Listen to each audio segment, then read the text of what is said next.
পরিষ্কার ভাষায় বলে গেলাম, মামুনুল হক এই দেশে বন্যার পানিতে ভেসে আসে না। গোটা বাংলাদেশের ধর্মপ্রাণ মুসলমান মামুনুল হকের পক্ষে আছে।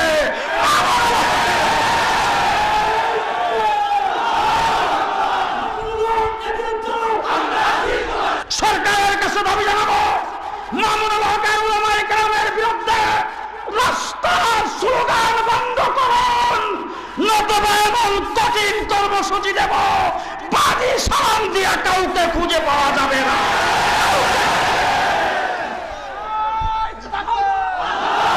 তার ছবিতে আগুন দাও। কার ছবিতে আগুন দিয়েছে? মামুনুল হককে বাদ দিলাম।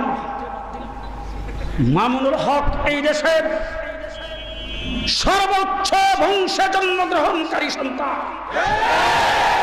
মামুনুল হকের বাবার জন্ম না হলে বাংলাদেশ স্বাধীন হতো না। আমরা এই দেশের ক্ষমতায় যাইতে চাই না, আমরা এই দেশের ক্ষমতা দখল করতে চাই না, আমরা মন্ত্রী মিনিস্টার হতে চাই না। আমরা রাস্তায় নবীর ইজ্জত রক্ষার জন্য নেমেছি। দেশটা স্বাধীন এই জন্য কাতারে কাতারে মানুষ মসজিদে নামাজ পড়ার জন্য।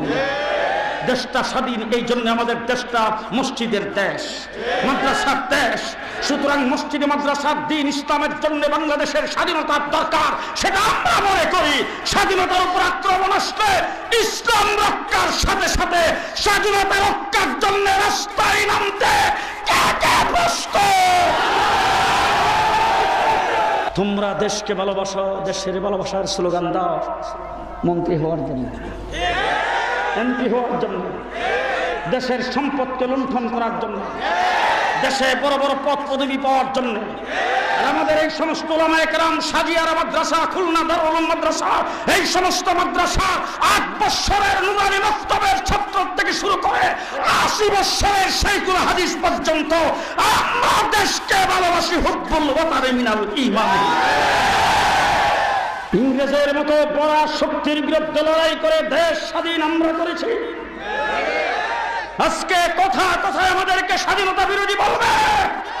পরিষ্কার ভাষায় বলতে চাই, এই দেশের স্বাধীনতার উপর আক্রমণ আসলে তোমরা দাদাদের কুলে চলে যেতে পারো, লড়াই করলে আমরাই করব।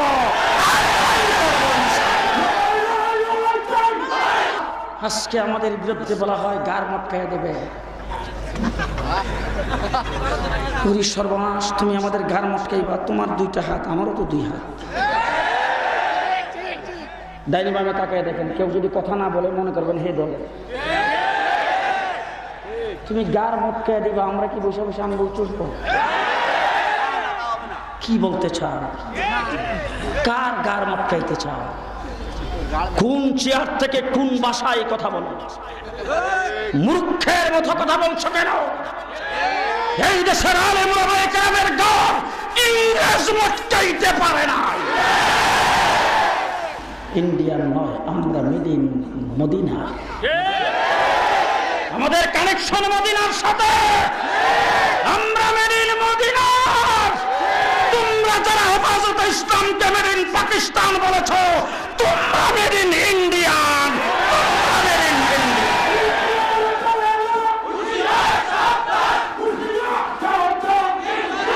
আমরা রাস্তায় নেমে ফ্রান্সের বিরুদ্ধে স্লোগান দিয়েছি, প্রতিবাদ করেছি। বিশ্বনবীর ইজ্জত রক্ষার জন্য রাস্তায় নেমেছি।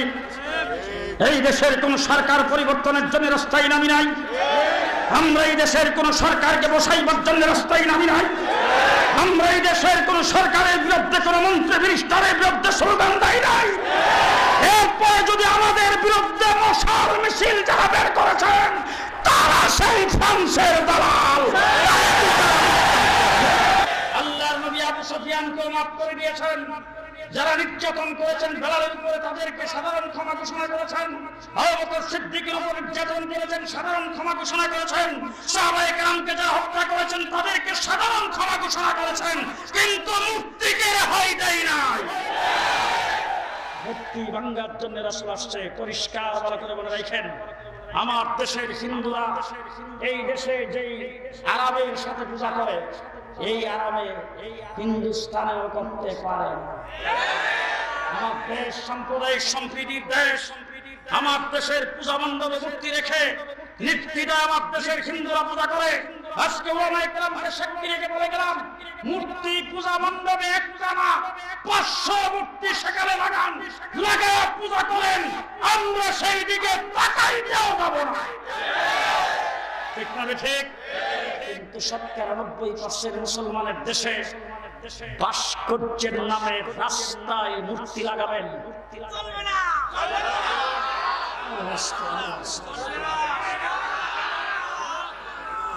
তা হইতে দেওয়া যাবে না।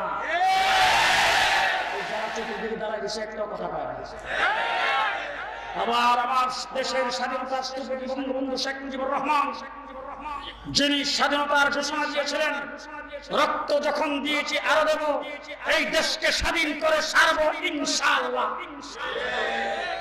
ইনশাআল্লাহ বলে যিনি স্বাধীনতার ঘোষণা দিয়েছেন, দেশ স্বাধীনের পরে সর্বপ্রথম যিনি পার্শ্ববর্তী রাষ্ট্রের বাধার মুখে ওআইসি সম্মেলনে যোগদান করে ঘোষণা করেছেন, আমার সদ্য স্বাধীনকৃত বাংলাদেশ পৃথিবীর দ্বিতীয় বৃহত্তম মুসলিম দেশ।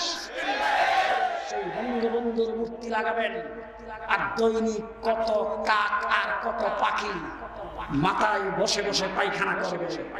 আমরা বঙ্গবন্ধুর সেই বেজ্জতি দেখতে চাই।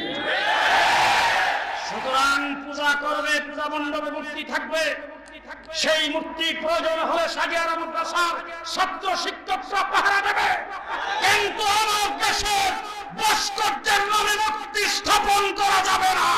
কে কে রাজি আছেন?